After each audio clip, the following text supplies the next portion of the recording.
What are some of the most important leadership lessons you have learned while managing a fast growing edtech company?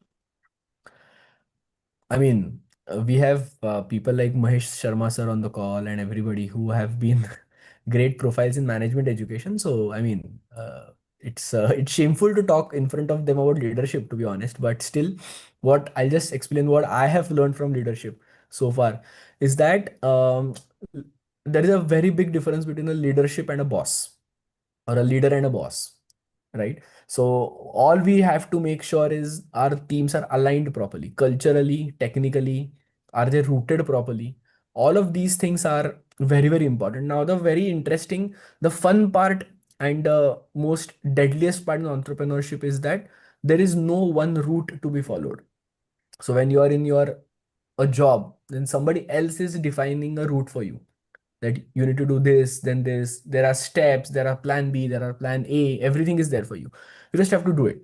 When you start your own company, there are no rules that are set. Nobody is actually going to tell you what to do.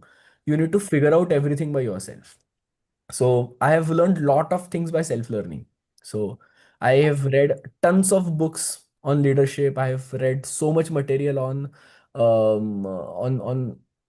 management education, everything. So when I started, I still remember I did not even know how to read a balance sheet.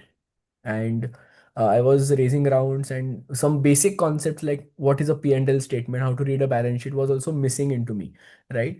So there was no way to opt for a course because I had to learn everything in 2 days. And no course will teach you anything in 2 days, like reading a balance sheet. So Yes, sir. we have to coach ourselves, saying that now from today onwards, you are your own coach. Just figuring out. Just go out there, do something, figure out, read lot of good books. So after this session, I'll also send some books recommendations to everybody. Anybody who is interested in reading those books may opt for it.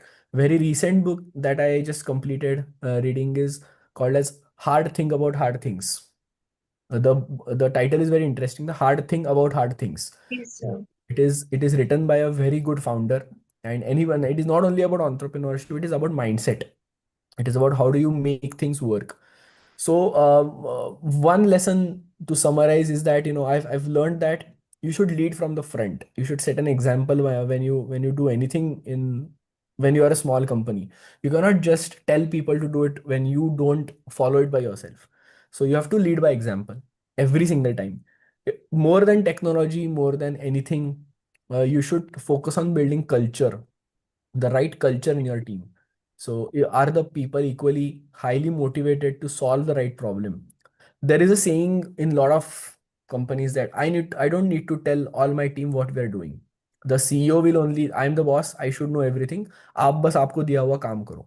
That attitude doesn't help in a high growing startup. Everybody should be equally motivated, equally aligned with what problem you're trying to solve. So your BBA, MBA, all of these management programs talk about problem solving, which is very crucial, very important. So aligning the right culture in your team is very, very important. When I was working in a corporate, the culture was a thing that was very daunting, which was very overwhelming for me. Everybody was not aligned to the same motive. So when I am trying to build Studium, I'm trying to make sure that company में अच्छा culture हो, people are Yes, motivated sir. enough. That these are some very, very important things. And last and most important thing I've learned is more than what you know, you don't always need to go and tell how great I am. You Yes, keep doing the sir. right things, and people will understand that you're great or you're not great, right? The people who talk a lot about themselves, that I did this, मैंने ऐसे किया, मैंने वैसे किया, are seldomly the people who have not done a lot of things in their life, because they have to tell, Right, sir. they have done a lot of things. And then investing in the right talent. So even if identifying if a person is going to be a great fit for you or not is again a very interesting and very important thing, that or an important problem that a founder has to solve every single day. And last is perseverance, that you can just give up on anything. You have to keep banging on the door which is closed, and believe that someday that door will open, right?